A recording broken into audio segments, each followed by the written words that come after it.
ಗುರುರ್ಬ್ರಹ್ಮ ಗುರುರ್ವಿಷ್ಣು ಗುರುರ್ದೇವೋ ಮಹೇಶ್ವರಃ ಗುರುಸಾಕ್ಷಾತ್ ಪರಂ ಬ್ರಹ್ಮ ತಸ್ಮೈ ಶ್ರೀ ಗುರವೇ ನಮಃ. ಶ್ರುತಿಸ್ಮೃತಿಪುರಾಣಾನಾಂ ಆಲಯಂ ಕರುಣಾಲಯಂ ನಮಾಮಿ ಭಗವತ್ಪಾದಶಂಕರಂ ಲೋಕಶಂಕರಂ ಶಂಕರಂ ಶಂಕರಾಚಾರ್ಯಂ ಕೇಶವಂ ಬಾದರಾಯಣಂ ಸೂತ್ರಭಾಷ್ಯಕೃತೌ ವಂದೇ ಭಗವಂತೌ ಪುನಃ ಪುನಃ. ನಮಾಮಿ ಗೌಡಪಾದಂಚ ಶಂಕರಂ ಶ್ರೀಸುರೇಶ್ವರಂ ಸ್ವಾಮಿನಂ ಸಚ್ಚಿದಾನಂದಮಿಂದ್ರಂ ತಂ ಜ್ಞಾನರೂಪಿಣೇ. ಓಂ ನಾರಾಯಣ ನಾರಾಯಣ ನಾರಾಯಣ. ಪ್ರಶ್ನ, ಇವತ್ತು ವೇದಾಂತ ಸಾರ, ನಿನ್ನೆ ಸುಗಮ ಆಯಿತು. ಇನ್ನು ಮೇಲೆ ಐ ಥಿಂಕ್ ನಾನು ವಾರದಲ್ಲಿ 7 ದಿವಸ ಹೇಳ್ತಾ ಇದ್ದೀನಿ. ಸ್ವಲ್ಪ ಬದಲಾವಣೆ ಮಾಡಬೇಕು ಅಂದ್ಕೊಳ್ತಾ ಇದ್ದೀನಿ. 3 ದಿವಸ ವಾರದ 6 ದಿವಸನೇ ಹೇಳ್ತೀನಿ ಪಾಠಗಳು. 3 ದಿವಸ ಅಂದರೆ ಆಲ್ಟರ್ನೇಟ್ ಡೇಸ್ ಓನ್ಲಿ.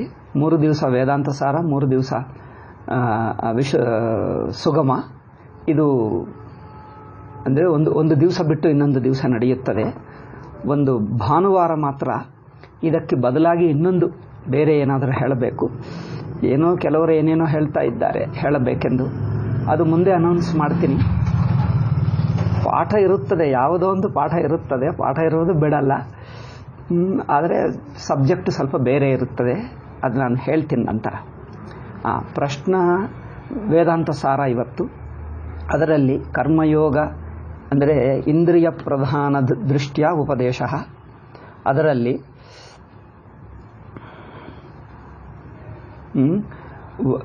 ಏನು ಹೇಳಿದ್ದಾರೆಂದರೆ, ಅಂತಃಕರಣ ಶುದ್ಧಿಗೆ ಮಾಡತಕ್ಕ ಕರ್ಮಯೋಗಕ್ಕೋಸ್ಕರ ಬೇರೆ ಹೊಸ ಕರ್ಮಗಳೇನಿಲ್ಲ, ಪ್ರತ್ಯೇಕ ಕರ್ಮಗಳೇನಿಲ್ಲ.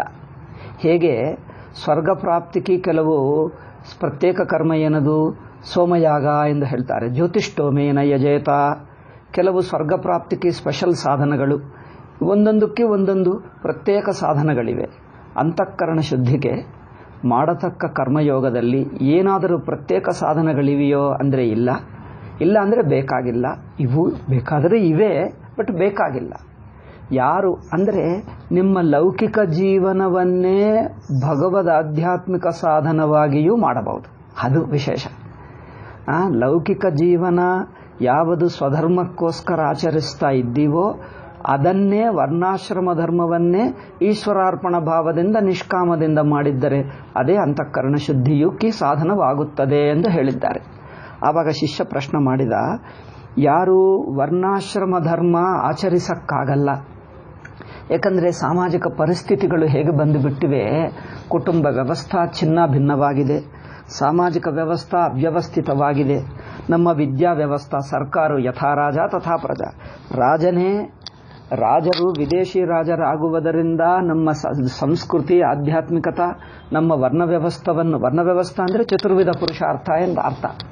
ವರ್ಣವ್ಯವಸ್ಥೆ ಪ್ರಯೋಜನವೇನು? ಚತುರ್ವಿಧ ಪುರುಷಾರ್ಥ. ಚತುರ್ವಿಧ ಪುರುಷಾರ್ಥವೇ ಧ್ವಂಸ ಮಾಡಿಬಿಟ್ಟರು. ಗುಲಾಮಿಗೆ ಯಾವ ಪುರುಷಾರ್ಥ ಇಲ್ಲ, ಸರ್ವ ಪುರುಷಾರ್ಥಗಳು ಕಿತ್ಕೊಂಡು ಬಿಟ್ಟರು.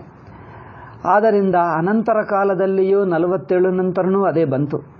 ಅದರಿಂದ ಸಮಾಜ ಅವ್ಯವಸ್ಥಿತವಾದಾಗ ಇಲ್ಲಿ 2 ಇರುತ್ತದೆ. ಸಾಮಾಜಿಕ ಪರಿಸ್ಥಿತಿಯಿಂದ ಧರ್ಮ ಆಚರಿಸಕ್ಕೆ, ವರ್ಣಾಶ್ರಮ ಧರ್ಮ ಆಚರಿಸಕ್ಕೆ ಆಗುತ್ತಾ ಇಲ್ಲವಾ, ಅಥವಾ ಸಾಮಾಜಿಕ ದೃಷ್ಟ್ಯಾ ಅನುಕೂಲವಿದ್ದರೂ, ಕುಟುಂಬ ದೃಷ್ಟ್ಯಾ ತಾಯಿ ತಂದೆಯವರ ಅನುಕೂಲವಿದ್ದರೂ ನಾನು ವ್ಯಕ್ತಿಗತ ದೋಷದಿಂದ ಮಾಡ್ತಾ ಇಲ್ಲವಾ, 2 ನೋಡಬೇಕು. ನೋಡಿ, ನನ್ನ ವ್ಯಕ್ತಿಗತ ಮೋಹದಿಂದ, ಅಜ್ಞಾನದಿಂದ, ಅಶ್ರದ್ಧೆಯಿಂದ, ಶ್ರದ್ಧಾಭಕ್ತಿ ಇಲ್ಲ, ಧರ್ಮ ಮೇಲೆ ಶ್ರದ್ಧೆ ಇಲ್ಲ, ಶಾಸ್ತ್ರ ಮೇಲೆ ಶ್ರದ್ಧೆ ಇಲ್ಲ, ಭಗವಂತನ ಮೇಲೆ ಇಲ್ಲ, ಯಾವುದು ಲೌಕಿಕವೋ ಮಾಡ್ಕೋ, ದುಸ್ಸಾಂಗತ್ಯಕ್ಕೆ ಒಳಗಾಗಿ ಶಾಸ್ತ್ರ ಮೇಲೆ, ನಮ್ಮ ಭಗವಂತನ ಮೇಲೆ, ಹಿಂದೂ ಶಾಸ್ತ್ರ ಮೇಲೆ ಶ್ರದ್ಧೆ ಕಲ್ಕೊಂಡು ಬಿಟ್ಟರೆ, ಹೋಗಿದ್ದರೆ ಏನು ಮಾಡ್ತಾನೆ, ಮಿಕ್ಕ ಜನರು ಮಾಡಿದ್ದೆ ತಾನು ಮಾಡಿಬಿಡ್ತಾನೆ. ಕುರುಡಾಗಿ ಅಂಧಾನುಕರಣ ಮಾಡಿ ಸ್ವಧರ್ಮವನ್ನು ಬಿಟ್ಟು ಕೇವಲ ಲೌಕಿಕ ಪರರು, ಸಂಪಾದನರು, ಲೌಕಿಕ ವಿದ್ಯೆ, ಲೌಕಿಕ ಸಂಪಾದನಾ, ಭೋಗ, ಅದರಲ್ಲಿ ಧರ್ಮ, ಶ್ರದ್ಧಾ, ಭಕ್ತಿ, ಸಂಸ್ಕಾರ ಏನೂ ಇಲ್ಲ. ಅಂಥವರು ವರ್ಣಾಶ್ರಮ ಧರ್ಮ 2 ಇದೆ. ಸಾಮಾಜಿಕ ವ್ಯವಸ್ಥೆದಲ್ಲೇ ಆಚರಿಸಕ್ಕಾಗಲ್ಲ ಅಂದರೆ ಸಮಷ್ಟಿ ಧರ್ಮ. ಎರಡನೆಯದು ಅದನ್ನೇ ಯುಗಧರ್ಮ ಹೇಳ್ತೀವಿ, ಸಾಮಾಜಿಕ ಪರಿಸ್ಥಿತಿ ಹಾಗೆ ಬಂದಿದೆ. ಅಥವಾ ಸಾಮಾಜಿಕ ಪರಿಸ್ಥಿತಿ ಅನುಕೂಲವಿದ್ದರೂ ನಾನೇ ಮಾಡಲ್ಲ ಅಂದರೆ ಅದು ನನ್ನ ವೈಯಕ್ತಿಕ ದೋಷ. ತನ್ನ ವೈಯಕ್ತಿಕ ದೋಷ ಇರುವವನಿಗೆ ಶಾಸ್ತ್ರೋಕ್ತವಾಗಿ ತಿಳ್ಕೊಂಡು ಮಾಡದಿದ್ದರೆ ನಿನಗೆ ಪಾಪ ಎಂದು ಹೇಳಿಬಿಡ್ತದೆ ಶಾಸ್ತ್ರ. ಆದರೆ ಸಾಮಾಜಿಕ ಪರಿಸ್ಥಿತಿಗಳು ಹಾಗೆ ಬಂದಿವೆ, ತಾನು ಮಾಡಬೇಕು ಅನ್ಕೊಂಡರೂ ಮಾಡೋಕ್ಕಾಗ್ತಾ ಇಲ್ಲ. ಲೌಕಿಕ ಜೀವನ ವೃತ್ತಿಗೋಸ್ಕರ ನಿಮ್ಮ ವರ್ಣಧರ್ಮ ಹೇಳಿರುವ ವೃತ್ತಿ ಬಿಟ್ಟು ಬೇರೆ ವೃತ್ತಿ ಅವಲಂಬಿಸಬೇಕಾಗ್ತಾ ಇದೆ. ನಮ್ಮ ಕೈಯಲ್ಲೇ ಇಲ್ಲ. ಪರಿಸ್ಥಿತಿ ಹೇಗೆ ಆಗಿದೆ ಅಂದರೆ ಜೀವನೋಪಾಧಿ ಆಗಬೇಕು. ಅಂಥ ಪರಿಸ್ಥಿತಿ ಅಂದರೆ ನಮ್ಮ ಕೈಯಲ್ಲಿಲ್ಲದೆ, ಅಂದರೆ not due to our personal choice, but the situation, the social and circumstances is such that you can't leave your ವೃತ್ತಿ, ಯುವರ್ ವರ್ಣಾಶ್ರಮ ಧರ್ಮ. ಆವಾಗೇನಾಗ್ತದೆ, ಅದನ್ನು ಯುಗಧರ್ಮ ದೋಷ ಆಗುವುದರಿಂದ ಅದು ನಿನ್ನ ದೋಷವಿಲ್ಲ. ಅದರಲ್ಲಿಯೂ ಆದಷ್ಟು ಮಟ್ಟಿಗೂ ಆಚರಿಸುತ್ತಾ, ಕೆಲವು ಆಚರಿಸಕ್ಕಾಗದೇ ಇದ್ದರೆ, ಕೆಲವು ಶಾಸ್ತ್ರೋಕ್ತ ವರ್ಣಧರ್ಮಗಳನ್ನು ಬಿಟ್ಟರೆ, ವರ್ಣಧರ್ಮ ಆಶ್ರಮ ಧರ್ಮ, ಅವರಿಗೇನು ಗತಿ ಎಂದು ಪ್ರಶ್ನ. ಶಿಷ್ಯನ ಪ್ರಶ್ನವೇನು? ಯಥೇಷ್ಟವಾಗಿ ಆಚರಿಸಿ ಅರ್ಥ ಅಲ್ಲ, ಆಸುರನಾಗಿ ಬೇಕಾದಷ್ಟು ಜೀವಿಸಿ ಆದರೂ ಮೋಕ್ಷ ಪಡ್ಕೊಳ್ತಾನೆ ಅಂದರೆ ಅದಲ್ಲ. ಅದು ಯಾರೂ ಹೇಳಲ್ಲ, ಅದು ಯಾರಿಂದ ಆಗಲ್ಲ. ನೀವು ಏನಾದರೂ ಮಾಡ್ಕೋ ಆದರೂ ಮೋಕ್ಷ ಸಿಗ್ತದೆ ಅಂದರೆ ಅದೇನು ಹೇಳಲಿಲ್ಲ, ಯಾರೂ ಹೇಳಲಿಲ್ಲ, ಅದು ಹೇಳುವುದು ಅಲ್ಲ, ಹೇಳೋಕ್ಕಾಗಲ್ಲ. ಆದರೆ ವ್ಯಕ್ತಿಗತವಾಗಿ ವರ್ಣಾಶ್ರಮ ಧರ್ಮವನ್ನು ಪಾಲಿಸ್ತೀನಿ ಎಂದಿಟ್ಕೊಂಡರೂ ಸಾಮಾಜಿಕ ಪರಿಸ್ಥಿತಿಯಿಂದ ತನಗೆ ಆಗುತ್ತಾ ಇಲ್ಲ. ಆದ್ದರಿಂದ ಅಂಥವರು ಸ್ವಲ್ಪ ಬೇರೆ ಧರ್ಮಗಳನ್ನು, ಅಂದರೆ ಪೂರ್ತಿ ಅಲ್ಲ, ಕೆಲವು ಅಂಶ ವರ್ಣಾಶ್ರಮ ಧರ್ಮಗಳಲ್ಲಿ ವೃತ್ತಿ ಧರ್ಮ ಒಂದು ಬಿಟ್ಟು ಬೇರೆ ವೃತ್ತಿ ಅವಲಂಬಿಸ್ತಾನೆ. ಅಂಥವರಿಗೆ ತನ್ನ ವರ್ಣಧರ್ಮವನ್ನು ಬಿಟ್ಟಿರುವ ಪಾಪ ಬರುತ್ತದಲ್ಲ ಅಂದರೆ ಪರವಾಗಿಲ್ಲ. ಅವರು ಸದುದ್ದೇಶದಿಂದ, ಧರ್ಮಬುದ್ಧಿಯಿಂದ, ಇನ್ನೊಬ್ಬರ, ತಾನು ಹುಟ್ಟಿದ್ದು ಒಂದು ವರ್ಣ, ಅವಲಂಬಿಸಿದ್ದು ಇನ್ನೊಬ್ಬರ ವೃತ್ತಿ ಧರ್ಮ, ಇನ್ನೊಬ್ಬರ ವೃತ್ತಿ ಅವಲಂಬಿಸಿದ್ದರೂ, ಅವಲಂಬನ ಅಂದರೆ ಸ್ವೀಕಾರ, ಇನ್ನೊಬ್ಬರ ವೃತ್ತಿ ಅವಲಂಬಿಸಿದ್ದರೂ ಅದರಲ್ಲಿ ಶ್ರದ್ಧೆಯಿಂದ, ವಿನಯದಿಂದ, ಪರಿಸ್ಥಿತಿಗಳಿಂದ ನಾನು ಮಾಡಬೇಕಾಯಿತು, ನಾನು ಬೇಕೆಂದೇನು ನನ್ನಿಂದ ದೋಷದಿಂದ ಅಲ್ಲ ಎಂದು ಆ ವೃತ್ತಿ ಧರ್ಮವನ್ನಾದರೂ ಶ್ರದ್ಧೆಯಿಂದ ಯಾರು ಹೀಗೆ ಆಚರಿಸ್ತಾರೋ ಅವರಿಗೂ ಅಂತಃಕರಣ ಶುದ್ಧಿ ಆಗುತ್ತದೆ. ಏಕೆ? ಮುಖ್ಯವಾಗಿ ಭಗವದ್ ಭಕ್ತಿ ಇಟ್ಕೊಂಡರೆ. ಪರಿಸ್ಥಿತಿ ಹೀಗೆ ಬಂದಿದೆ, ದೊಡ್ಡವರನ್ನು ಕೇಳಿದ್ದೀನಿ, ಹೌದಪ್ಪ ಈ ಪರಿಸ್ಥಿತಿ ಆಗಲ್ಲ, ಈ ಪರಿಸ್ಥಿತಿಯಲ್ಲಿ ನಿನ್ನ ವರ್ಣ ಧರ್ಮ ಆಗಲ್ಲ, ಇನ್ನೊಬ್ಬರದು ಅವಲಂಬಿಸಿ ಮಿಕ್ಕ ಆಚಾರಗಳು ಮಾತ್ರ ಇಟ್ಕೊ ಅಂಥದ್ದಿದ್ದರೆ ಪ್ರಶ್ನೆ ಹೇಳಿದ, ಅಂಥವರಿಗೇನು ಗತಿ ಅಂದರೆ ಪರವಾಗಿಲ್ಲ.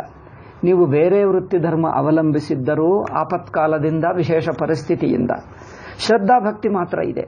ಆ ತಗೊಂಡಿರುವ ವೃತ್ತಿಯಾದರೂ ಆ ವೃತ್ತಿ ಧರ್ಮಕ್ಕೆ ಅನುಗುಣವಾಗಿ ಆಚರಿಸ್ತಾನೆ. ನೋಡಿ, ಇನ್ನೊಬ್ಬರ ವೃತ್ತಿ ತಗೊಂಡರೂ ಆ ನಿಯಮಗಳನ್ನು ಮಾತ್ರ ಶ್ರದ್ಧೆಯಿಂದ, ವಿನಯದಿಂದ ಯಾರು ಆಚರಿಸ್ತಾರೋ, ಭಗವಂತನಿಗೆ ಬಿಟ್ಟು ಭಗವಂತನಿಗೆ ಶರಣು ಹೊಕ್ಕಿ ಜೀವಿಸ್ತಾನೋ ಅವರಿಗೆ ದೋಷವಂಟಲ್ಲ. ಸರ್ವಕರ್ಮಾಣ್ಯಪಿ ಸದಾ ಕುರ್ವಾಣೋ ಮದ್ವ್ಯಪಾಶ್ರಯ.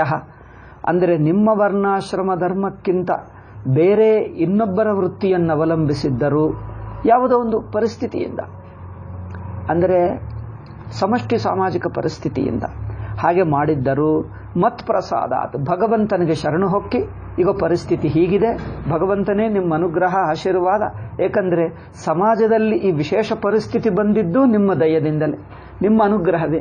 ಈಗ ನಾನು ನಿಮ್ಮ ನಿಯಮವನ್ನು ನಾನು ಹೊಂದಿಕೊಳ್ಳಬೇಕು. ಅದರಿಂದ ಭಗವಂತನಿಗೆ ಬೇಡಿಕೊಂಡು ಸ್ಪೆಷಲ್ ಪರ್ಮಿಷನ್ ತಗೊಂಡು ಆಚರಿಸಬೇಕು. ಹಾಗೆ ಆಚರಿಸಿದವನಿಗೆ ಪಾಪ ಅಂಟಲ್ಲ, ಅವರಿಗೆ ಅಂತಃಕರಣ ಶುದ್ಧಿ ಬರುತ್ತದೆ. ಏಕೆ?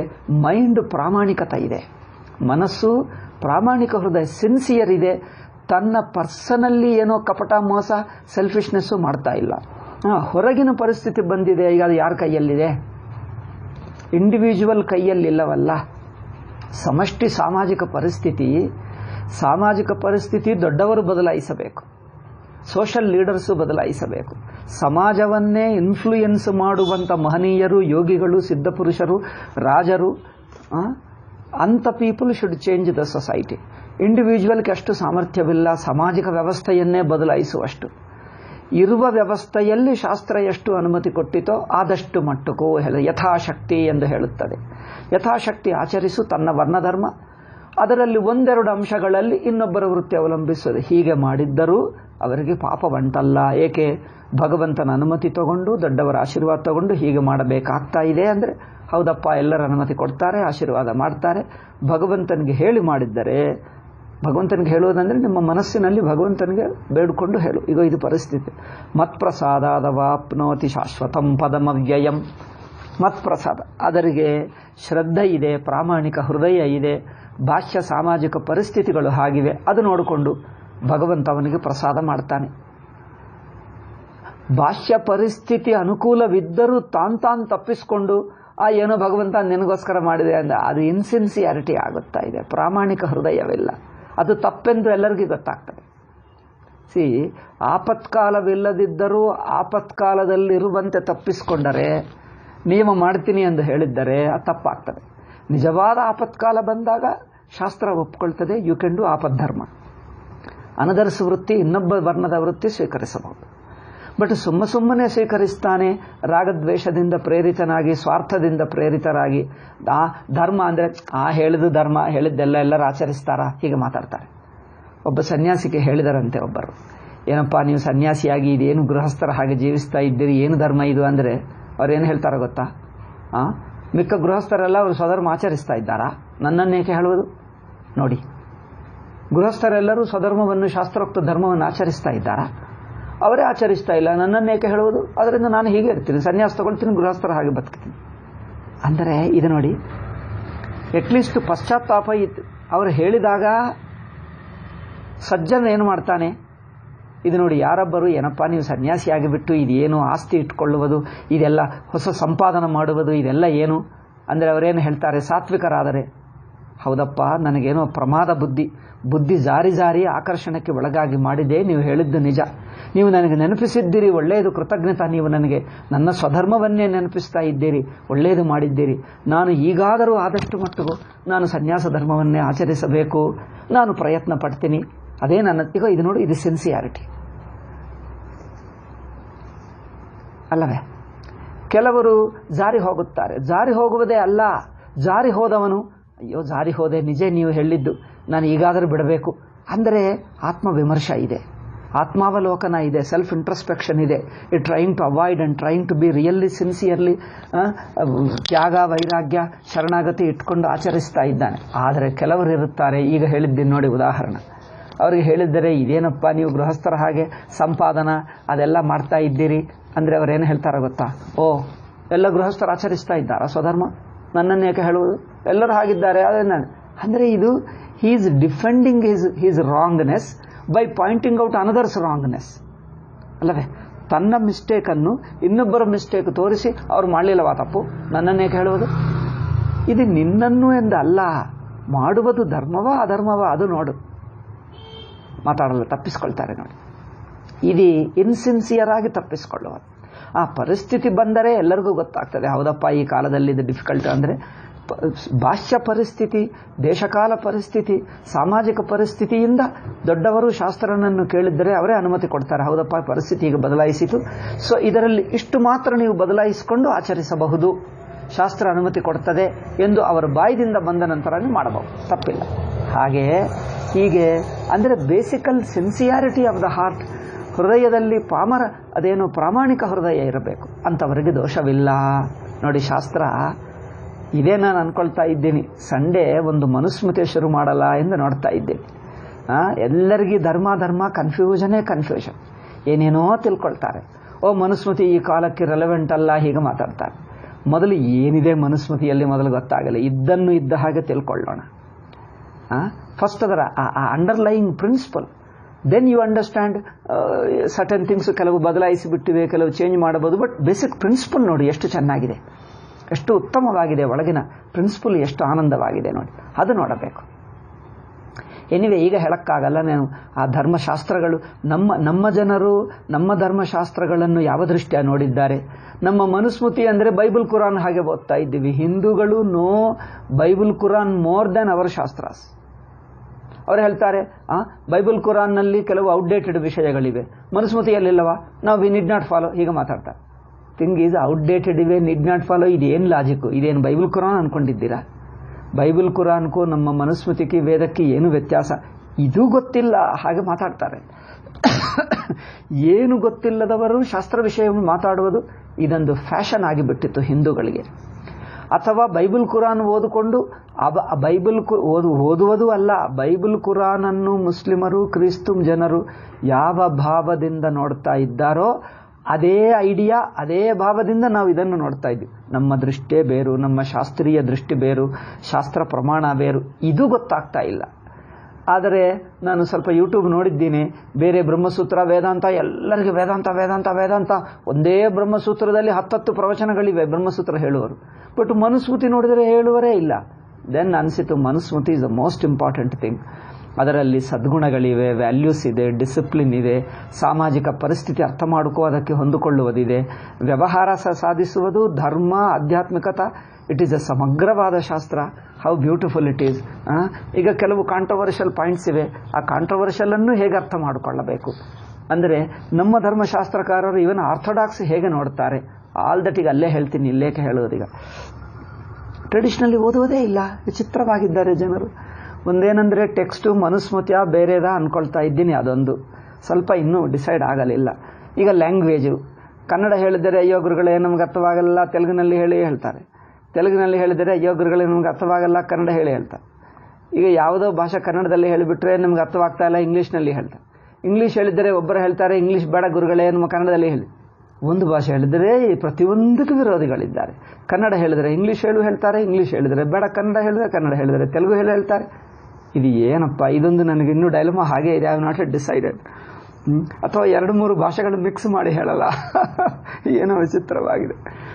ನೋಡೋಣ ಅದೇನಾಗ್ತದೆ. ಒಂದು ಭಾನುವಾರ ವೀಕ್ಲಿ 1 ಕ್ಲಾಸೆ, so that people will not be taxed and they will also learn what is dharma, what is Manusmriti dharma. I think ಯೂಟ್ಯೂಬ್ನಲ್ಲಿ ಯಾರು ಮಾಡಲಿಲ್ಲ, nobody has done it. But most of the people are western influenced, ಅದಕ್ಕೆ ಅರ್ಥ ಹೇಳ್ತಾ ಇದ್ದಾರೆ. ನಮ್ಮ traditional ದೃಷ್ಟಿಯ ಹೇಳುವವರಾಗಬೇಕು. ಆಯಿತು, ಅದು ಬಿಡ್ತೀನಿ. ಈಗ ನಾವು ಸ್ವಧರ್ಮವನ್ನು ಮನಸ್ಫೂರ್ತಿಯಾಗಿ ಪ್ರಾಮಾಣಿಕ ಹೃದಯದಿಂದ ಮಾಡುವುದು ಮುಖ್ಯ. ಬಾಹ್ಯ ಪರಿಸ್ಥಿತಿ ಇದ್ದರೆ ನಮ್ಮ ಕೈಯಲ್ಲಿಲ್ಲವಲ್ಲ, ನಮ್ಮನ್ನು ತಪ್ಪೇನು ಹಿಡಿಯಬೇಕಾಗಿಲ್ಲ, ನಾವು ಸ್ವಲ್ಪ ಬದಲಾಯಿಸಬಹುದು. ಅಂದರೆ ನಿಮ್ಮ ಕನ್ವೀನಿಯನ್ಸ್ಗೆ ಅನುಗುಣವಾಗಿ ಬದಲಾವಣೆ ಅಲ್ಲ, ಆ ಬದಲಾವಣೆಗೆ ಒಂದು ಪ್ರಿನ್ಸಿಪಲ್ ಇದೆ. ದೇಶಕಾಲ ಬದಲಾಯಿಸಿದ್ದರೆ ಏನು, ಹೇಗೆ, ಎಷ್ಟರ ಮಟ್ಟಿಗೆ ಬದಲಾಯಿಸಬೇಕು ಅದು ಧರ್ಮಶಾಸ್ತ್ರನೇ ಹೇಳ್ತದೆ. ಅದೆಲ್ಲ ನೋಡದೆ ಶಾಸ್ತ್ರ ಪರ್ಮಿಟೆಡ್ ಟು ಚೇಂಜ್ ಅಂದರೆ change whichever you like ಎಂದು ಈ ಅರ್ಥ ಮಾಡ್ತಾರೆ. ಓಕೆ, ಶಾಸ್ತ್ರ ಪರ್ಮಿಟೆಡ್, ನೀವು ಬದಲಾಯಿಸುವುದಕ್ಕೆ ಅನುಮತಿ ಕೊಟ್ಟಿತು ಅಂದರೆ ಇಷ್ಟ ಬಂದಂತೆ ಬದಲಾಯಿಸಿಕೊಳ್ಳುವುದಾ? ಅದರಿಂದ ಬದಲಾಯಿಸಬಾರದು ಅಂದರೆ ಅಲ್ಲಿ ಏನು ಹೇಳಿದೆಯೋ ಹಾಗೆ ಮಾಡಬೇಕಾ? ಯಾವುದೂ ಗೊತ್ತಾಗ್ತಾ ಇಲ್ಲ. Hindus are getting involved in ignorance ಅಪ್ಪ, ಭಯಂಕರ ಇಗ್ನರೆನ್ಸ್, ಹಿಮಾಲಯನ್ ಇಗ್ನರೆನ್ಸ್ ಆಗ್ತಾ ಇದೆ ಹಿಂದೂಗಳದು. ಏಕೆಂದರೆ ಶಾಸ್ತ್ರ ಸಂಪ್ರದಾಯವೂ ಇಲ್ಲ, ಗುರುವಿಂದ ಕಲಿಯುವುದೂ ಇಲ್ಲ, ಕಲಿಯಬೇಕಾಗಿಂದ ಆಸಕ್ತಿ ಇಲ್ಲ. ಯಾವುದೇ ಟಾಪಿಕ್ ನಡೆಯುತ್ತಾ ಇದ್ದರೆ ಧರ್ಮಶಾಸ್ತ್ರ ತನಗೆ ಗೊತ್ತಿಲ್ಲ, ಕೇಳೋಣ ಎಂದು ಕೇಳಲ್ಲ, ತಾನೇ ಹೇಳುವುದು ಶುರು ಮಾಡಿಬಿಡ್ತಾನೆ. ನಾನು ಹೇಳಿದ್ದೀನಿ, ಏನಿದು, ಇವರನ್ನು ಮೂರ್ಖರು ಹೇಳಬೇಕಾ, ಬುದ್ಧಿವಂತರ ಹೇಳಬೇಕಾ, ಏನು ಹೇಳಬೇಕು? ಈ ಸಬ್ಜೆಕ್ಟ್ ನನಗೆ ಗೊತ್ತಿಲ್ಲ, I should learn from others, ನಾನೇ ಕೇಳಬೇಕು ಎಂದು ಸುಮ್ಮನೆ ಕೇಳಲ್ಲ. ಸಬ್ಜೆಕ್ಟ್ ಎತ್ತಿದರೆ ಸಾಕು, ಸ್ಟಾರ್ಟ್ ಆನ್ಸರಿಂಗ್ ಫಸ್ಟ್ ಪರ್ಸನ್. ಹೇಗೆ ಗೊತ್ತು ಅಂದರೆ ಸುಮ್ಮನೆ ಅತಿಯಾಗಿ ಸೆಲ್ಫ್ ರೈಚುವಸ್ ಫೆಲೋಸ್, ಟೆರಿಬಲ್ ಥಿಂಗ್ ಹಿಂದೂಗಳದು. ಅದಕ್ಕೋಸ್ಕರನೇ ಹಿಂದೂಗಳು ನರಳಿ ಹೋಗ್ತಾ ಇದ್ದರೂ ಬುದ್ಧಿ ಮಾತ್ರ ಬರ್ತಾ ಇಲ್ಲ. ಸ್ಟಿಲ್ ಸೆಲ್ಫ್ ರೈಚುವಸ್ನಲ್ಲೇ ಇದ್ದಾರೆ ಹಿಂದೂಗಳು. ಎಲ್ಲ ಗೊತ್ತು, ಎಷ್ಟರ ಮಟ್ಟಿಗೆ ಹೋಯ್ತಂದ್ರೆ ಬೈಬಲ್ ಕುರಾನ್ ಏನು ಹೇಳುತ್ತದೆ ಎಂದು ಹಿಂದೂಗಳೇ ಅರ್ಥ ಮಾಡಿಬಿಡ್ತಾರೆ. ಏನಪ್ಪ ನಾಚಿಕೆ ಇಲ್ಲ ನಿನಗೆ? ಬೈಬಲ್ ಕುರಾನ್ಗೆ ನೀನು ಯಾರು ವ್ಯಾಖ್ಯಾನ ಮಾಡೋದಕ್ಕೆ ನಿಮಗೇನು ಸಂಪ್ರದಾಯ ಇದೆಯಾ, ಗುರು ಇದೆಯಾ, ಓದಿದ್ದೀಯಾ, ಸಾಧನ ಮಾಡಿ ನಿಮಗೇನು ಗೊತ್ತು? ಅವರೇ ಹೇಳಬೇಕು, ಅವರು ಹೇಳಿದ್ದನ್ನು ತಿಳ್ಕೊ ಅಷ್ಟೇ. ಅವರ ಪುಸ್ತಕಗಳನ್ನು ಓದಿ ಅವರು ಏನು ಹೇಳಿದ್ದಾರೋ ಅರ್ಥ ಮಾಡು. Don't reinterpret and impose Hinduism on Bible and Quran from your side. And this is a shameless ಕೆಲಸ. Not only shameless, it is un unforgivable ಪಾಪ. ಆದ್ದರಿಂದ ಅದು ಒನ್ ಶುಡ್ ನಾಟ್ ಡೂ. ಅದೇ ಮಾಡಿಬಿಟ್ಟರು ನಮ್ಮ ಜನರು, ದೊಡ್ಡವರೇ ಮಾಡಿದ್ದರು, ಅರ್ಥರಹಿತ ಮಾತು. ಆದ್ದರಿಂದ ಏನು ಮಾಡಬೇಕು? ಧರ್ಮದಲ್ಲಿ ಪರಿಸ್ಥಿತಿ, ಬಾಹ್ಯ ಪರಿಸ್ಥಿತಿ ಒತ್ತಡ ಇದ್ದರೆ ಅದು ನಮ್ಮ ಮಿಸ್ಟೇಕ್ ಅಲ್ಲ. Is it your personal laziness, carelessness or ಸೆಲ್ಫಿಶ್ನೆಸ್ನಿಂದ ಕಾಂಪ್ರಮೈಸ್ ಮಾಡ್ತಾ ಇದ್ದೀಯಾ ಧರ್ಮ? ಅಥವಾ ಬಾಹ್ಯ ಪರಿಸ್ಥಿತಿ ಬಂದರೆ ಧರ್ಮವೇ ಹೇಳಿಬಿಡ್ತದೆ ಈ ಚೇಂಜ್ಡ್ ಪರಿಸ್ಥಿತಿಗೆ ಹೀಗೆ ಎಂದು ಶಾಸ್ತ್ರನೇ ಹೇಳ್ತದೆ. ನೋ, ಬಾಹ್ಯ ಪರಿಸ್ಥಿತಿ ಅಷ್ಟು ಪ್ರತಿಕೂಲವೇನಿಲ್ಲ, ಆದರೂ ನಾನೇ ಏನೋ ನೆಪ ತಗೊಂಡು ತಪ್ಪಿಸಿಕೊಳ್ಳುವುದಕ್ಕೆ ಮಾಡ್ತೀನಿ ಅಂದರೆ ಅದು ನನ್ನ ಅಧರ್ಮ. ನೋಡಿ, ಅಧರ್ಮ ಎಲ್ಲಿ ದೇಶಕಾಲ ಪರಿಸ್ಥಿತಿಯಿಂದ ಚೇಂಜ್ ಆಗಿದ್ದು ಎಷ್ಟು, ಇದು ಏನು ಎನ್ನುವುದು ಈ ಡಿಫ್ರೆನ್ಸೇ ಗೊತ್ತಾಗ್ತಾ ಇಲ್ಲ. ಏಕೆ? ನಮಗೆ ಹಿಂದೂಗಳಿಗೆ ಎಜುಕೇಷನ್ನೇ ಇಲ್ಲ. ಹಿಂದೂ ಶಾಸ್ತ್ರಗಳ ಎಜುಕೇಷನ್ ಹಿಂದೂಗಳಿಗೇ ಇಲ್ಲ. ಹಿಂದೂಗಳದು ಎಲ್ಲ ಸೂಪರ್ಫಿಷಿಯಲ್ ಪಾಂಫ್ಲೆಟ್ ಅಡ್ವರ್ಟೈಸ್ಮೆಂಟ್ ರೀಡಿಂಗೇ. ಹಿಂದೂಗಳ ನಾಲೆಜ್ ಎಲ್ಲ ಅಡ್ವರ್ಟೈಸ್ಮೆಂಟ್ ರೀಡಿಂಗ್ನಿಂದ ಬಂದಿರುವ ನಾಲೆಜೇ. ಸಿಸ್ಟಮೆಟಿಕ್ ಗುರುಮುಖದಿಂದ ಕಲಿತಿದ್ದು ಎಲ್ಲಿಯೂ ಇಲ್ಲ. Very very unfortunate. ದೊಡ್ಡವರಿಗೂ ಇಲ್ಲ. ವಯಸ್ಸು ಬರ್ತದೆ, ದೊಡ್ಡ ಪ್ರೊಫೆಸರ್ ಆಗ್ತಾನೆ, ಪೊಲಿಟಿಷಿಯನ್ ಆಗ್ತಾನೆ, ಸೋಷಿಯಲ್ ಲೀಡರ್ ಆಗ್ತಾನೆ, ಬಟ್ ಈವನ್ RSS ಲೀಡರ್ ಆಗ್ತಾನೆ, but it doesn't know what is Hinduism because he never read a single sentence of what is Hinduism. ಈಗ ಈ ಪರಿಸ್ಥಿತಿ ಬಂದುಬಿಟ್ಟಿದೆ. This is a very very dangerous. So ಇಲ್ಲಿ ತನ್ನ ಪರಿಸ್ಥಿತಿಯಿಂದ ವೃತ್ತಿ ಬದಲಾಯಿಸಬೇಕಾಯಿತೆ ಹೊರತು ತನ್ನ ಕಡೆಯಿಂದ ಸೆಲ್ಫಿಶ್ನೆಸ್ನಿಂದ ಕೇರ್ಲೆಸ್ನೆಸ್ನಿಂದ ಮಾಡಿರುವ ಚೇಂಜ್ ಅಲ್ಲ, ಬದಲಾಯಿಸಿರುವ ಬದಲಾವಣೆ ಅಲ್ಲ. ಅಂಥವನು ಸರ್ವಕರ್ಮಾಣ್ಯಪಿ ಕುರ್ವಾಣ. ಅಂಥವರು ಶಾಸ್ತ್ರವು ನಿನಗೆ ಹೇಳಲಿಲ್ಲ, ಆದರೂ ನೀವು ಮಾಡ್ತಾ ಇದ್ದೀವಿ, ಪರವಾಗಿಲ್ಲ. ಅದು ಮಾಡಿದ್ದರೂ ಅದನ್ನು ವಿನಯದಿಂದ ಶ್ರದ್ಧೆಯಿಂದ ಮಾಡು, ಅಶ್ರದ್ಧೆಯಿಂದ ಮಾಡಬೇಡ. ಇದು ಭಕ್ತಿಯಿಂದ ಮಾಡಿದ್ದರೆ ಅದರಿಂದಲೂ ನಿಮಗೆ ಪುಣ್ಯ ಪ್ರಾಪ್ತಿಯಾಗಿ ಭಗವತ್ ಪ್ರಸಾದ ಅಥವಾ ಅಪ್ನೋತಿ. ಭಗವಂತನ ಶರಣಾಗತಿಯಿಂದ, ಭಗವಂತನ ಭಕ್ತಿಯಿಂದ ನಿಮ್ಮ ಪರಿಸ್ಥಿತಿ ಬದಲಾವಣೆ ಆಗುವುದರಿಂದ ಮಾಡಿದ್ದ ದೋಷಕ್ಕೆ ನಿಮ್ಮನ್ನು ರಕ್ಷಿಸ್ತದೆ, ಪರಿಹಾರ ಮಾಡುತ್ತದೆ. ಶಾಸ್ತ್ರವೇ ಅನುಮತಿ ಕೊಟ್ಟಿದೆ. ಇಲ್ಲಿ ನೋಡಿ, ಸರ್ವಕರ್ಮಾಣ್ಯಪಿ, ಇಲ್ಲಿ ಎಲ್ಲ ಕರ್ಮಗಳು, ಯಾವ ಕರ್ಮ ಮಾಡುತ್ತಿದ್ದರೂ ಅವರಿಗೆ ದೋಷವಂಟಲ್ಲ. ಇದಕ್ಕೆ ಭಾಷ್ಯಕಾರರು ಹೇಳ್ತಾರೆ, ಸರ್ವಕರ್ಮಗಳು ಮಾಡುತ್ತಿದ್ದರು ಅಂದರೆ ಅರ್ಥವೇನು? ತಪ್ಪು ಕರ್ಮಗಳನ್ನು ಮಾಡಿದ್ದರೂ, ಪಾಪ ಕರ್ಮಗಳನ್ನು ಮಾಡಿದ್ದರೂ ನಿನಗೆ ದೋಷವಂಟಲ್ಲ. ಭಗವತ್ ಪ್ರಸಾದ ಅನುಗ್ರಹ ಬರುತ್ತದೆ, ಅಂತಃಕರಣ ಶುದ್ಧಿಯಾಗ್ತದೆ. ಇಲ್ಲಿ ಜನರಿಗೆ ಸಂದೇಹ, ಪ್ರತಿಷಿದ್ಧ ಕರ್ಮಗಳು ಮಾಡಿದ್ದರೂ ತಪ್ಪಿಲ್ಲ ಅಂತೆ, ಅಂದರೆ ಎಲ್ಲ ಕೆಟ್ಟ ಕರ್ಮಗಳು ಮಾಡಬಹುದಾ? ಅರ್ಥ ಅಲ್ಲ. ಪ್ರತಿಷಿದ್ಧ ಎರಡು ಬಗೆ. ಯಾವುದು ಪಾಪಕರ್ಮ ಕೆಟ್ಟ ಕರ್ಮ ಹೇಳಿತೋ ಅದು ಎಲ್ಲರಿಗೂ ಸಾಮಾನ್ಯ ಪಾಪಕರ್ಮ ಯಾರು ಮಾಡಬಾರದು, ಎಲ್ಲರೂ ಅದು ಬಿಡಲೇಬೇಕು. ಮರಿ ಇಲ್ಲಿ ಹೇಳಿರುವ ಪ್ರತಿಷಿದ್ಧ ಕರ್ಮ ಯಾವುದು ಅಂದರೆ ಇನ್ನೊಬ್ಬರ ವೃತ್ತಿಯನ್ನು, ಆ ವೃತ್ತಿ ಶಾಸ್ತ್ರಸಮ್ಮತವೇ, ಅದೇನು ಕೆಟ್ಟ ಕರ್ಮ ಅಲ್ಲ. ಇನ್ನೊಬ್ಬರ ವೃತ್ತಿಯನ್ನು ನಾನು ತಗೊಂಡು ಬಿಟ್ಟರೆ ಅದು ಶಾಸ್ತ್ರಕ್ಕೆ ವಿರುದ್ಧವಾಗುತ್ತದೆ, ಪಾಪ ಉಂಟಾಗ್ತದೆ.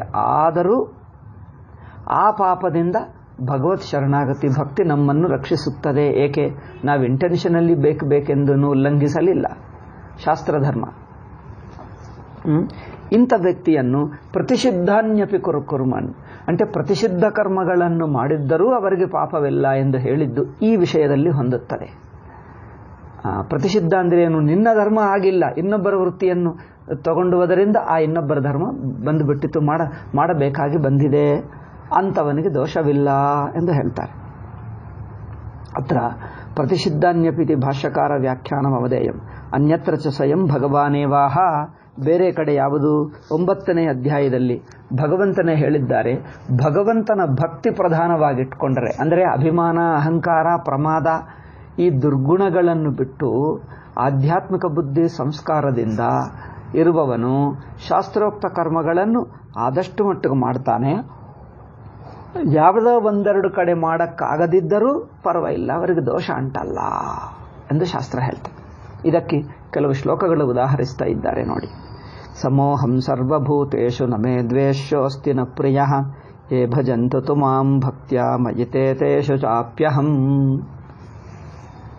ಇದು ಭಗವಂತನ ಗುಣ ಹೇಗಿರುತ್ತದೆ ನೋಡಿ. ಸಮೋಹಂ ಸರ್ವಭೂತೇಷು, ಎಲ್ಲ ಪ್ರಾಣಿಗಳಲ್ಲಿ ನಾನು ಸಮಾನವಾಗಿಯೇ ಇದ್ದೀನಿ, ಪಕ್ಷಪಾತ ಇಲ್ಲ. ನಮೇ ದ್ವೇಷೋಸ್ತಿ ನ ಪ್ರಿಯ, ನನಗೆ ಇವರು ಇಷ್ಟ, ಈ ತರಹ ಜೀವನ ಇದ್ದರೆ ಇಷ್ಟ, ಈ ತರಹ ಇದ್ದರೆ ದ್ವೇಷ ಎಂದು ಎಲ್ಲಿ ಹೇಳಲಿಲ್ಲ. ಏಕೆ? ಎಲ್ಲರೂ ತನ್ನವರೇ, ಎಲ್ಲರೂ ತನ್ನ ಆತ್ಮಸ್ವರೂಪರೇ ಪರಮಾತ್ಮನ ದೃಷ್ಟಿಗೆ. ಅದರಿಂದ ಯಾವ ವೃತ್ತಿ, ಯಾವ ಸಮಾಜ ಎಲ್ಲೇ ಇರಲಿ ಎಲ್ಲರನ್ನೂ ಭಗವಂತ ಒಪ್ಪಿಕೊಳ್ತಾನೆ. ಅದರಿಂದ ಸರ್ವಭೂತೇಷು ನಾನು ಸಮಾನವಾಗಿದ್ದೇನೆ. ನಮೇ ದ್ವೇಷೋಸ್ತಿ ನ ಪ್ರಿಯ, ಯಾರೋ ಒಬ್ಬರ ಧರ್ಮ ಒಬ್ಬರು ವ್ಯಕ್ತಿ ಹೆಚ್ಚಿನ ಪ್ರಿಯ ಎಂದಿಲ್ಲ, ಇನ್ನೊಬ್ಬ ವ್ಯಕ್ತಿ ಅಕಾರಣ ದ್ವೇಷ ಎಂದಿಲ್ಲ. ಅಂದರೆ ಒಬ್ಬರಿನಲ್ಲಿ ಅಕಾರಣ ದ್ವೇಷ, ಒಬ್ಬರಿನಲ್ಲಿ ಅಕಾರಣ ಪ್ರೀತಿ, ಅನಾವಶ್ಯಕ ಪ್ರೀತಿ, ಈ ಎರಡು ದೋಷಗಳೇ. ಅದರಿಂದ ಭಗವಂತ ಸಮಾನವಾಗಿ ಇರ್ತಾನೆ ಎಲ್ಲರಲ್ಲಿ. ಸಮೋಹಂ ಸರ್ವಭೂತೇಷು ನಮೇ ದ್ವೇಷೋಸ್ತಿ ನ ಪ್ರಿಯ. ಯಾರ ಮೇಲೆ ದ್ವೇಷ ಇಲ್ಲ. ಕೆಲವು ಈ ವಿದೇಶಿ ಮತಗಳು ಅದೇ ಹೇಳ್ತವೆ, God likes this, God hates this. ಗಾಡ್ಗೆ ರಾಗದ್ವೇಷಗಳಿರುತ್ತವೆ. ಗಾಡ್ ಇದನ್ನು ಏಕೆ ಮಾಡ್ತಾನೆ ಅಂದರೆ ಅದಕ್ಕೆ ಕಾರಣವಿಲ್ಲ. ಅಂದರೆ ಡಿಕ್ಟೇಟೋರಿಯಲ್ ಗಾಡ್, ಫೋರ್ಸಿಬಲ್ ಗಾಡ್ ಅನ್ನು ಪೀಪಲ್ ಒಪ್ಪಬೇಕಾಗ್ತಾ ಇದೆ. Because that is the only standard of religion. Religion ಅಂದರೆ ಏನು ಅಂದರೆ ಅವರೇ ಪ್ರಾಪಗಾಂಡ, ಅವರ ಪುಸ್ತಕದ ಪ್ರಾಪಗಾಂಡ ಹೆಚ್ಚಿರುವುದರಿಂದ people start thinking that any religion should be like this. Then they try to look at Hinduism. ತುಂಬ ತಪ್ಪುಗಳು ಕಂಡು ಬರ್ತವೆ. ಆದ್ದರಿಂದ ಸಮೋಹಂ ಸರ್ವಭೂತೇಷು ನಮೇ ದ್ವೇಷೋಸ್ತಿ ನ ಪ್ರಿಯ. ಭಗವಂತ ಎಲ್ಲರಲ್ಲಿ ಸಮಾನವಾಗಿದ್ದಾನೆ. ಯಾರು ನನಗೆ ಪ್ರತ್ಯೇಕ ಪ್ರಿಯ ಎಂದಿಲ್ಲ, ಪ್ರತ್ಯೇಕ ದ್ವೇಷಯೋಗ್ಯ ಎಂದಿಲ್ಲ, ಅಂಥವರಿಗೆ ಸದ್ಗತಿ ಏನು ಅಂದರೆ ಭಗವಂತನಿಗೆ ಶರಣು ಹೊಕ್ಕಿದರೆ ಮಿಕ್ಕ ಧರ್ಮೋಲ್ಲಂಘನ ದೋಷ ಅಂಟಲ್ಲ. ಏಕೆಂದರೆ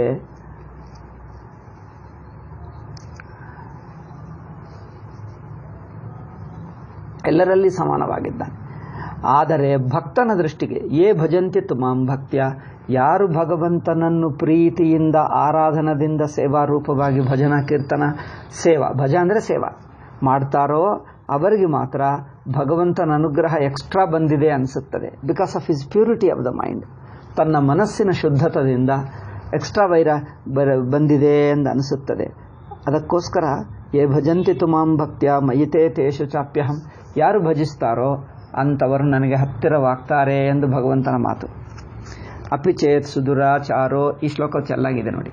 ಅಪಿಚೇತ್ ಸುದುರಾಚಾರೋ ಭಜತೆ ಮಾಮನನ್ಯಭಾಕ್ ಸಾಧುರೇ ವಸಮಂತವ್ಯ ಸಮ್ಯಗ್ ವ್ಯವಸಿತೋ ಹಿ ಸಹ. ಅಪಿಚೇತ್ ಸುದುರಾಚಾರೋ, ಅತ್ಯಂತ ದುರಾಚಾರನಾಗಿದ್ದರೂ ಅವರು ಭಗವಂತನ ಭಕ್ತನಾದರೆ ಮಾತ್ರ ಅವರಿಗೇನು ಪಾಪ ಅಂಟಲ್ಲ. ಈ ಶ್ಲೋಕವನ್ನು ನೋಡಿ ಕೆಲವರು ಏನು ತಿಳ್ಕೊಂಡರು, ಅತ್ಯಂತ ಪಾಪಾತ್ಮ, ಅತ್ಯಂತ ಕೆಟ್ಟ ಕೆಲಸ ಮಾಡುತ್ತಿದ್ದರು, ಭಗವಂತನಿಗೆ ನಮಸ್ಕಾರ ಮಾಡಿಬಿಟ್ಟು ಶಾಸ್ತ್ರೋಕ್ತವಾದ ಪ್ರಾಯಶ್ಚಿತ್ತ ಏನೋ ಉಪವಾಸ ಮಾಡಿಬಿಟ್ರೆ ಹೋಗುತ್ತದೆ ಅಂದ್ಕೊಳ್ತಾ ಇದ್ದಾರೆ. ಹಾಗಲ್ಲ. ಅಪಿಚೇತ್ ಸುದುರಾಚಾರೋ ಭಜತೆ ಮಾಮನ, ಭಗವಂತನ ಭಕ್ತನಾದರೆ ಸಾಕು ಹೋಗುತ್ತೆ. ಅತ್ಯಂತ ದುರಾಚಾರಿ ಭಗವಂತ ಭಕ್ತನ ಹೇಗೆ ಆಗ್ತಾನೆ? ಅದರಿಂದ ಈ ಶ್ಲೋಕದ ಅರ್ಥ ಏನೆಂದರೆ, ಹಿಂದೆ ಅತ್ಯಂತ ಪಾಪಿಯಾಗಿದ್ದ, ಈಗ ಪಶ್ಚಾತ್ತಾಪ ಮಾಡಿಕೊಂಡು ಈಗ ಬೇಡ ಎಂದು ಅನಿಸುತ್ತಾ ಇದೆ, ಈಗ ಬಿಟ್ಟ. ಆದರೂ ಹಿಂದಿನ ಪಾಪಗಳವರಿಗೆ ಅಂಟಲ್ಲ. ಏಕೆ? ಅದು ರಿಯಲೈಸ್ ಮಾಡಿ ಬಿಟ್ಟ. ಹಿಂದೆ ಮಾಡಿರುವ ಪಾಪಗಳು ಹಾಗೇ ಇದ್ದು ಬಿಟ್ಟಿವೆ, ಅದು ಇವರಿಗೆ ಅಂಟಲ್ಲ. ಅದಕ್ಕೋಸ್ಕರ ಅತ್ಯಂತ ದುರಾಚಾರಿಯಾಗಿದ್ದರು. ಅಪಿಚೇತು ಸುದುರಾಚಾರ, ಈ ಶ್ಲೋಕಕ್ಕೆ ಅರ್ಥವೇನು? ಅತ್ಯಂತ ದುರಾಚಾರಿಯಾಗಿದ್ದರೂ ನನ್ನನ್ನು ಅನನ್ಯವಾಗಿ ಭಜಿಸುತ್ತಾನೆ. ಅಂದರೆ ಹಿಂದೆ ಪಾಪಾತ್ಮ ಇದ್ದ, 5 ವರ್ಷನೋ 10 ವರ್ಷನೋ ಇಡೀ ಜೀವನನೋ, ಲೇಟರ್ ಪಶ್ಚಾತ್ತಾಪ ಮಾಡಿಕೊಂಡು ಅಯ್ಯಯ್ಯೋ ಹಾಗೆ ಮಾಡಬಾರದಿತ್ತು, ಈಗ ಅದಕ್ಕೆ ಪರಿಹಾರವೇನು? ಅನನ್ಯ ಭಾಗ್, ಭಗವಂತನಿಗೆ ಕ್ಷಮಾಪಣೆ ಹೇಳಿಕೊಂಡು ಶರಣು ಹೊಕ್ಕಿ, ಇನ್ನು ಮೇಲೆ ನಾನು ತಪ್ಪು ಮಾಡದಂತೆ ನೋಡಿ ನಿಮಗೆ ಶರಣು ಹೋಗ್ತಾ ಇದ್ದೀನಿ, ನೀವು ಮಾಡಿದ್ದು ಒಪ್ಕೊಳ್ತೀನಿ ಎಂದು ಸರ್ವಸಮರ್ಪಣ ಮಾಡುವರು, ಆಗ್ರಹ ಬಿಟ್ಟು.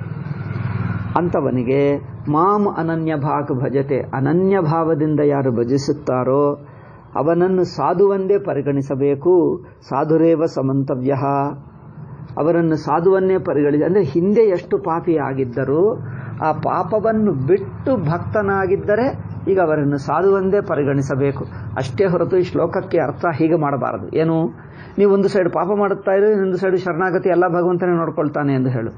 ಈಗ ಇದು ಸುಮ್ಮನೆ ಕಪಟ, ಇದು ಹೊಂದಲ್ಲ ಅಲ್ಲವೇ? ಆದ್ದರಿಂದ ಅಪಿಚೇತ್ ಸುದುರಾಚಾರ, ಇದಕ್ಕೆ ಒಬ್ಬ ಸ್ವಾಮೀಜಿ ಹೇಳಿದ್ದರು, ಋಷಿಕೇಶ್ನಲ್ಲಿ ಇರುತ್ತರೆಂದು ಒಳ್ಳೆಯ ಉದಾಹರಣೆ. ಒಬ್ಬ ಕಳ್ಳ ಒಬ್ಬರ ಮನೆಯಲ್ಲಿ ಪ್ರವೇಶ ಮಾಡಿದ. ರಾತ್ರಿ ಹೇಗೋ ಒಂದು ಕನ್ನ ಮಾಡಿ ಪ್ರವೇಶ ಮಾಡಿ ಹುಡುಕುತ್ತಾ ಇರುವಾಗ ಏನು ದೊಡ್ಡ ಶಬ್ದ ಆಯಿತು. ಏನು, ಕೀ ಎಲ್ಲಿದೆ ಹುಡುಕಿದ, ಎಲ್ಲೋ ಯಾವುದೋ ಸಿಕ್ಕಿತು. ಅವರು ಬೀರುವನ್ನು ತೆರವುದಕ್ಕೆ ಪ್ರಯತ್ನ ಮಾಡ್ತಾ ಆ ಕೀಯೋ ಏನೋ ಹೊಸದು ಡುಪ್ಲಿಕೇಟು ಏನೋ ಮಾಡ್ತಾ, ಅಥವಾ ಒಡೆದು ಹಾಕ್ತಾ ಇದ್ದಾನೆ, ಏನೋ ಮಾಡ್ತಾ ಇದ್ದ. ಅದು ಸ್ವಲ್ಪ ಶಬ್ದ ಆಗಿ ಜಾರಿ ಹೋಯಿತು, ಜೋಮ್ಮಂದು ಶಬ್ದ ಆಯಿತು. ಮನೆಯಲ್ಲಿರುವವರೆಲ್ಲರೂ ಎದ್ದು ಬಿಟ್ಟರು. ಕಳ್ಳ ಫೇಲ್ಯೂರ್, ಕಳ್ಳ ಸಕ್ಸಸ್ ಆಗಲಿಲ್ಲ ಅಲ್ಲವೇ?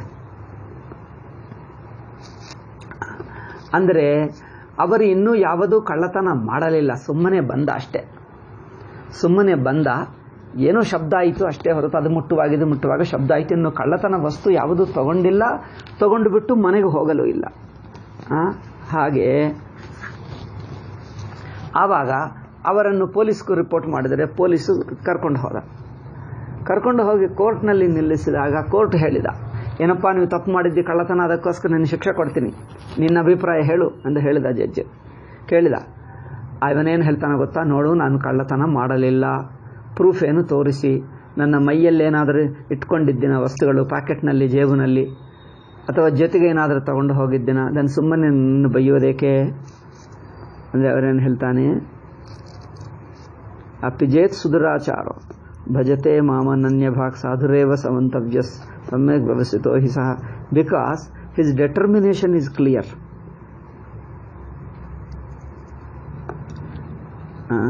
ಭಗವಂತನ ಡೆಟರ್ಮಿನೇಷನ್ ಅಂದರೆ ನಿಶ್ಚಯ ಸ್ಪಷ್ಟವಾಗಿದೆ. ಇಲ್ಲಿ ಕಳ್ಳನದು ಕೋರ್ಟ್ಗೆ ಹೋದರೆ ಜಡ್ಜ್ ಏನು ಹೇಳ್ದ, ಕೋರ್ಟ್ ಏನು ಹೇಳ್ತಾ, ಆ ಕಳ್ಳ ಏನು ಹೇಳ್ದ ಅಂದರೆ, ನೋಡು ನಾನು ಕಳ್ಳತನ ಮಾಡಲಿಲ್ಲ, ನಾನು ಸುಮ್ಮನೆ ಅವ್ರ ಮನೆಗೆ ಹೋಗಿದ್ದೆ ಅಷ್ಟೇ. ಅವರ ಪರವಾಗಿ ಅವರ ಕಡೆಯಿಂದ ಲಾಯರ್ ಹೇಳ್ತಾನೆ, ಇವರು ಯಾವ ಕಳ್ಳತನ ಮಾಡಲಿಲ್ಲ, ವಸ್ತು ಯಾವುದು ನಿಮಗೆ ಹೋಗಲಿಲ್ಲ, ಅವರು ಸುಮ್ಮನೆ ಮನೆಗೂ ಬಂದ ಅಷ್ಟೇ ರಾತ್ರಿಗೆ, ಬಟ್ ನಿಮ್ಮ ಮನೆಯಿಂದ ಯಾವ ವಸ್ತು ಕಿತ್ಕೊಂಡಿಲ್ಲ, ಅವ್ರ ಕಳ್ಳನೇ ಅಲ್ಲ. ಆವಾಗ ಈ ಲಾಯರ್ ಹೇಳ್ತಾನೆ, ಅಪೋಸಿಟ್ ಲಾಯರ್, ಸರ್ಕಾರಿ ಲಾಯರ್, ನೋಡಿ ಅವನು ಕಳ್ಳತನ ಮಾಡಲಿ, ವಸ್ತುಗಳು ಕಿತ್ತುಕೊಳ್ಳಲಿ, ಮನೆಗೆ ತಗೊಂಡು ಹೋಗಲಿ ಬಿಡಲಿ, ಅದು ಬೇರೆ ವಿಷಯ. ಅವನು ಮನೆಗೂ ಬಂದಿದ್ದೇ ಕಳ್ಳತನ ಮಾಡಬೇಕೆಂಬ ಇಂಟೆನ್ಷನ್ನಿಂದ ಬಂದ. So that constitutes A crime. ನೀವು ವಸ್ತುಗಳು ಕದಿಯದಿದ್ದರೂ, ಕಳ್ಳತನ ಮಾಡದಿದ್ದರೂ ಎಲ್ಲೋ ಮುಚ್ಚಿಟ್ಟು ಇಟ್ಕೊಳ್ತಾರೆ. ಕಳ್ಳತನ ಮಾಡದಿದ್ದರೂ ಅವರ ಇಂಟೆನ್ಷನ್ ಗೊತ್ತಾಯ್ತಲ್ಲ, ಕಳ್ಳತನ ಮಾಡಬೇಕೆಂಬ ಉದ್ದೇಶದಿಂದ ಮನೆಯಲ್ಲಿ ಪ್ರವೇಶ ಮಾಡಿದ. ಸೊ ಆ ಇಂಟೆನ್ಷನ್, ಆ ಮೋಟಿವ್, ಆ ಉದ್ದೇಶದಿಂದ ಮನೆಗೂ ಬಂದ, ಯಾವ ವಸ್ತು ಸಿಗಲಿಲ್ಲ, ನಂತರನೇ ಅವರು ಸಿಕ್ಕಾಕೊಂಡು ಬಿಟ್ಟ. ಆವಾಗ ಅವರೇನು ಹೇಳ್ತಾನೆ, ಕಳ್ಳನ ಅಲ್ಲವಾ ಅಂದೇವರು ಹೇಳ್ತಾನೆ, ಅವರು ಕಳ್ಳನ ಆಗಲಿಲ್ಲ, ಕಳ್ಳತನ ಮಾಡಲೇ ಇಲ್ಲವಲ್ಲ, ಕಳ್ಳನ ಹೇಗಾಗ್ತಾನೆ, ಕಳ್ಳನೆಂದು ಪ್ರೂಫ್ ಮಾಡು, ಮೊದಲು ಕಳ್ಳನೆಂದು ನಿರೂಪಿಸು, ಸಿದ್ಧಪಡಿಸು. ಅದಕ್ಕೆ ಈ ಲಾಯರ್ ಏನು ಹೇಳಿದ್ದಾರೆ ಅಂದರೆ, ಸರ್ಕಾರಿ ಲಾಯರ್, ನೋಡಿ ನೀವು ವಸ್ತು ಕಿತ್ಕೊಳ್ಳಲಿ ಬಿಡಲಿ, intention of robbing is very clear. The intention makes you a robber and you deserve punishment. ಏಕೆಂದರೆ ಲಕ್ಕೀಲಿ ಅವರ ಮನೆಯವರು ಎದ್ದರು, ಆದ್ದರಿಂದ ನೀವು ಓಡಿ ಹೋಗಬೇಕಾಯಿತು, ಇಲ್ಲದಿದ್ದರೆ ನೀವು ನಿಜವಾಗಿ ಕಳ್ಳತನ ಮಾಡುತ್ತಿದ್ದೀ. ಇದು ಶಾಸ್ತ್ರದ ಲಕ್ಷಣ.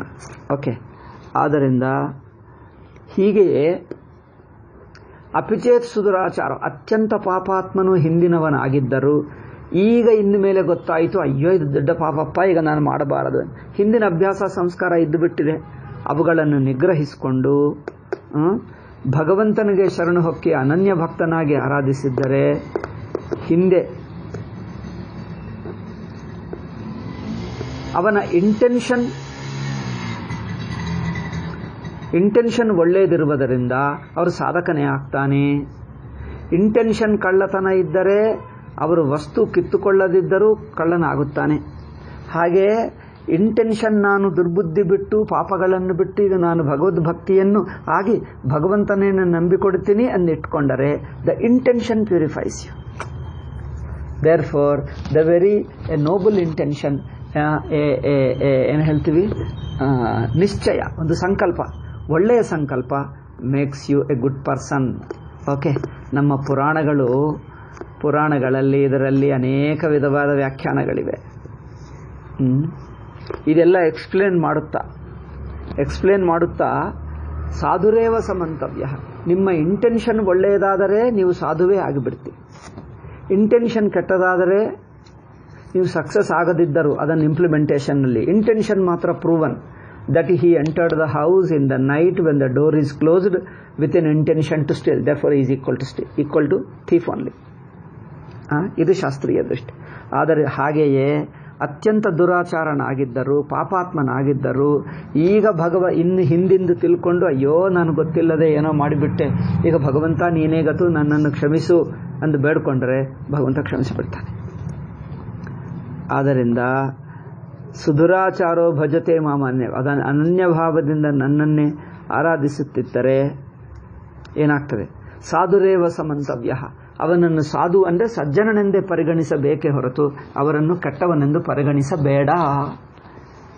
ಏಕೆ? His intention to do good, intention to be a good person, intention to become, his sankalpa is clear now, is determined, want to become a sadhu, want to take to adhyatmik life. ಆದ್ದರಿಂದ ಏನಾಗುತ್ತದೆ? ಸೀಯಿಂಗ್ ದ ಮೋಟಿವ್, ಈಗನೇ ಅವರೇನು ಮಹಾತ್ಮ ಆಗಲಿಲ್ಲ, but at least motive is good, so one day he will become. So ಭವಿಷ್ಯದ್ ವೃತ್ಯ, from the standpoint of his future life, he is understood to be bhakta. ಅದರಿಂದ ಹಿಂದೆ ಪಾಪ ಮಾಡಿರಬಹುದು, ಈಗ ಮಾತ್ರ he change his mind, therefore is sincere, ನಾವು ಪ್ರಾಮಾಣಿಕ ಹೃದಯ, ಅವರಿಗೆ ದೋಷ ಅಂಟಲ್ಲ. ಅಪಿಚೇತ್ ಸುದುರಾಚಾರೋ ಭಜತೆ ಮಾಂ ಅನನ್ಯಭಾಗ್, ಸಾಧುರೇವ ಸಮಂತವ್ಯ, ಅವರನ್ನು ಸಾಧುವಾಗೇ ಪರಿಗಣಿಸ್ತೀನಿ ನಾನು. ಏಕೆ? ಸಮ್ಯಕ್ ವ್ಯವಸ್ಥಿತೋ ಹಿ ಸಹ, he has got a very clear decision that hereafter ನಾನು ಯಾವ ಪಾಪ ಮಾಡಲ್ಲ, ಬಿಟ್ಟು ಬಿಡ್ತೀನಿ, ಈಗ ನಾನು ಹೀಗೆ ಇರ್ತೀನಿ ಎಂದು ಒಪ್ಪಿಕೊಂಡರೆ ಹಿ ಹಸ್ ಚೇಂಜ್ಡ್ ಅಲ್ಲವೇ? ಈಗ ಏಕೆಂದರೆ ಈಗ ಚೇಂಜ್ ಆಗಿದ್ದೇನು, ಮೋಟಿವ್ ಚೇಂಜ್ ಆಯಿತು, ಇಂಟೆನ್ಷನ್ ಚೇಂಜ್ ಆಯಿತು, ಬಟ್ ಹಿಂದಿನ ಸಂಸ್ಕಾರಗಳಿರುತ್ತವೆ, ಬೇಗ ಹೋಗಲ್ಲ, ಕರ್ಮ ಇರುತ್ತದೆ, ಸಂಸ್ಕಾರಗಳಿರುತ್ತವೆ. ಅದಕ್ಕೆ ಹೇಳ್ತಾರೆ ಕ್ಷಿಪ್ರಂ ಭವತಿ ಧರ್ಮಾತ್ಮ ಶಶ್ವಚ್ಛಾಂತಿರ್ನಿಗಚ್ಚತಿ. ಈಗ ಇನ್ನು ಮೇಲೆ ಅವರು ವೆರಿ ಫಾಸ್ಟ್, ವೆರಿ ಸೂನ್, ಕೆಲವೇ ಅಂದರೆ ಅಲ್ಪ ಕಾಲದಲ್ಲೇ ಅವರು ನಿಜವಾಗಿ ಸಾಧುವಾಗಿ ಬಿಡ್ತಾನೆ. ಸಾಧುರೇವ ಕ್ಷಿಪ್ರಂ ಭವತಿ ಧರ್ಮಾತ್ಮ ಶಶ್ವಚ್ಛಾಂತಿರ್ನಿಗಚ್ಚತಿ, ಅವರು ಬೇಗ ಮಹಾತ್ಮ ಆಗುತ್ತಾನೆ. ಏಕೆ? ಕಪಟ, ಮೋಸ, ದುಷ್ಟಬುದ್ಧಿ ಬಿಟ್ಟರೆ ಮಹಾತ್ಮ ಆಗುತ್ತಾನೆ ಅಲ್ಲವೇ? ಶಶ್ವಚ್ಛಾಂತಿಯನ್ನು ನಿಗಚ್ಚತಿ, ಶಾಶ್ವತವಾದ ಮನಃಶಾಂತಿಯನ್ನು ಪಡ್ಕೊಳ್ತಾನೆ. ಮಾಂ ಹಿ ಪಾರ್ಥವ್ಯಪಾಶ್ರಿತ್ಯ ಯೇಪಿ ಸ್ಯುಃ ಪಾಪಯೋನಯಃ ಸ್ತ್ರಿಯೋ ವೈಶ್ಯಾಸ್ತಥಾ ಶೂದ್ರಾಸ್ತೇಪಿ ಯಾಂತಿ ಪರಂಗತಿಂ ಕಿಂ ಪುನರ್ಬ್ರಾಹ್ಮಣ ಪುಣ್ಯ ಭಕ್ತ ರಾಜರ್ಷಯಸ್ಥತಾ. ಇಲ್ಲಿ ನೋಡಿ, ನನ್ನನ್ನೇ ಶರಣು ಹೊಕ್ಕಿ ಮನಸ್ಫೂರ್ತಿಯಾಗಿ ಶರಣು ಹೊಕ್ಕಿದರೆ ಹೃದಯವು ಶುದ್ಧವಾಗುತ್ತದೆ, ಸದ್ಬುದ್ಧಿ ಇರುತ್ತದೆ. ಅಂಥವನು ಶಾಸ್ತ್ರೋಕ್ತ ಕರ್ಮಗಳು ಯಾವುದೋ ಗೊತ್ತಿಲ್ಲದೆ ಅವು ಬಿಟ್ಟು ಆಚರಿಸಲಿಲ್ಲ, ಯಾಕಂದರೆ ಗೊತ್ತಿಲ್ಲ. ಅದಕ್ಕೋಸ್ಕರ ಇಂಡಿಯನ್ಸ್ಗೆ ಗೊತ್ತಿಲ್ಲದೆ ತಪ್ಪು ಮಾಡಿದ್ದರೆ ಅಯ್ಯೋ ಪಾಪ ಗೊತ್ತಿಲ್ಲ ಎಂದು ಸ್ವಲ್ಪ ಕನ್ಸೆಷನ್ ಕೊಡ್ತಾರೆ, ಅಥವಾ ಏನೋ ಸ್ವಲ್ಪ ಕನ್ಸಿಡರೇಷನ್ ಇರುತ್ತದೆ. ಆದರೆ ಕೆಲವರು ಏಪಿಸ್ಯು ಪಾಪಯೋನಯ ಸ್ತ್ರೀಯೋ ವೈಶ್ಯಾಸ್ತಥಾ ಶೂದ್ರಾ ತೇಪಿ ಯಾಂತಿ ಪರಂಗತಿಂ. ಸ್ತ್ರೀ, ವೈಶ್ಯ, ಶೂದ್ರ ಮುಂತಾದವರು ಇವರೆಲ್ಲರನ್ನೂ ಪಾಪಯೋನಯ ಎಂದು ಹೇಳಿದ್ದಾರೆ ಎಂದು ಕೆಲವರು ಅರ್ಥ ಮಾಡಿದ್ದಾರೆ. ಕೆಲವರೇನೆಂದರೆ ಏನರ್ಥ ಮಾಡಿದ್ದಾರೆ? ಮಾಂಫಿ ಪಾರ್ಥ ವ್ಯಪಾಶ್ರಿತ್ಯ ಏಪಿಸ್ಯು ಪಾಪಯೋನಯ ಸ್ತ್ರೀ ವೈಶ್ಯ ಶೂದ್ರಾದಯ ಇವರೆಲ್ಲರೂ ಪಾಪಯೋನಯ ಎಂದು ಹೇಳಿಬಿಟ್ಟರು. ಪಾಪಯೋನಯ ಅಂದರೆ ಕೆಟ್ಟವರು ಎಂದು ಅರ್ಥ ಅಲ್ಲ, ಯಾವಾಗಲೂ ಹಿಂದೆ ಮಾಡಿದ್ದಿದೆ ಆ ಓಲ್ಡ್ದು ಇವರು ಅನುಭವಿಸಬೇಕಾಗ್ತಾ ಇದೆ ಅಷ್ಟೇ ಹೊರತು ಈಗಲೇ ಕೆಟ್ಟವನು ಎಂದು ಅರ್ಥ ಅಲ್ಲ. ಈಗಲೂ ಸಜ್ಜನೂ ಆಗಬಹುದು, ಬಟ್ ಹಿಂದಿನ ಕರ್ಮ ಅನುಭವಿಸಬೇಕಾಗ್ತದೆ. That is a thing. ಆದ್ದರಿಂದ ನನ್ನನ್ನು ಆಶ್ರಯಿಸಿಕೊಂಡು ನನ್ನಕ್ಕೆ ಶರಣಾಗತಿ ಹೊಂದು ಯಾರು? ಸ್ತ್ರೀ, ಶೂದ್ರ,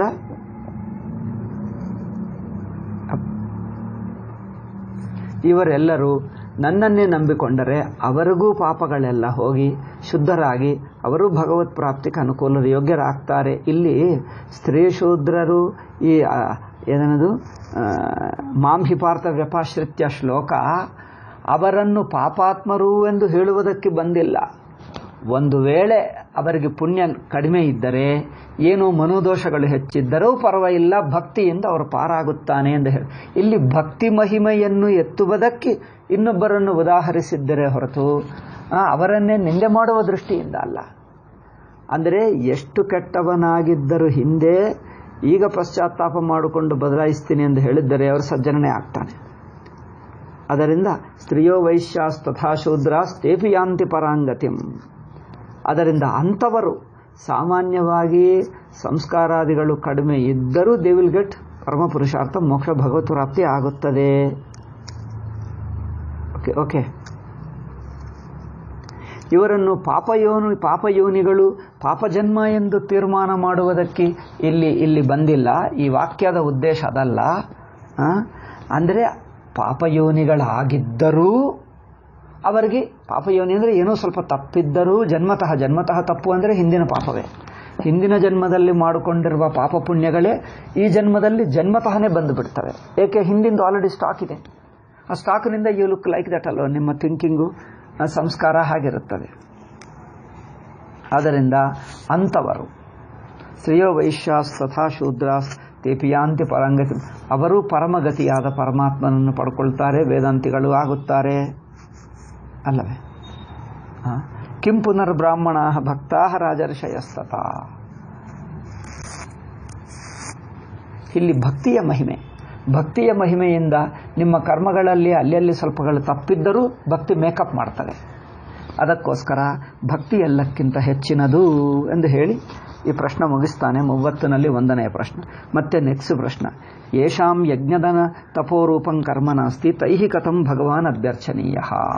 ಇಲ್ಲಿ ಯಾರು ಶಾಸ್ತ್ರೋಕ್ತವಾದ ಯಜ್ಞಗಳು ಯಾಗನಗಳು ಮಾಡಬೇಕು, ಈ ಕಾಲದಲ್ಲಿ ಮಾಡುವವರು ಕಡಿಮೆ ಆಗಿಬಿಟ್ಟರು. ಬ್ರಾಹ್ಮಣರಲ್ಲಿಯೂ ಮಾಡುವವರು ಕಡಿಮೆನೆ, ತುಂಬ ಕಡಿಮೆನೆ. ಲೌಕಿಕ ಏನೋ ಕರ್ಮಗಳು ಮಾಡ್ತಾ ಇದ್ದಾರೆ. ಇದರಿಂದ ಪ್ರಶ್ನೆ ಆಗುತ್ತದೆ, ಯಜ್ಞದಾನ ತಪೋರೂಪಂ ಕರ್ಮ ನಾಸ್ತಿ. ಯಾರಿಗೆ ಯಜ್ಞದಾನ ತಪೋ ಕರ್ಮ ಇಲ್ಲ, ಅದು ಯಾವಾಗಲೂ ಬಿಟ್ಟುಬಿಟ್ಟರು, ಅವರಿಗೆ ಗತೇನು? ತೈಹಿ ಕಥಂ ಭಗವಾನ್ ಅಭ್ಯರ್ಚನೀಯ. ಅಂಥವರು ಭಗವಂತನನ್ನು ಹೇಗೆ ಪೂಜಿಸಬೇಕು, ಅದಕ್ಕೆ ಉತ್ತರ ಹೇಳ್ತಾ ಇದ್ದಾರೆ. I think we will see in the next class. ಅನಾಶ್ರಮಿಣಾಮಪಿ ವಿದ್ಯಾಧಿಕಾರೋ ಅಸ್ತೇವ. ಓಕೆ.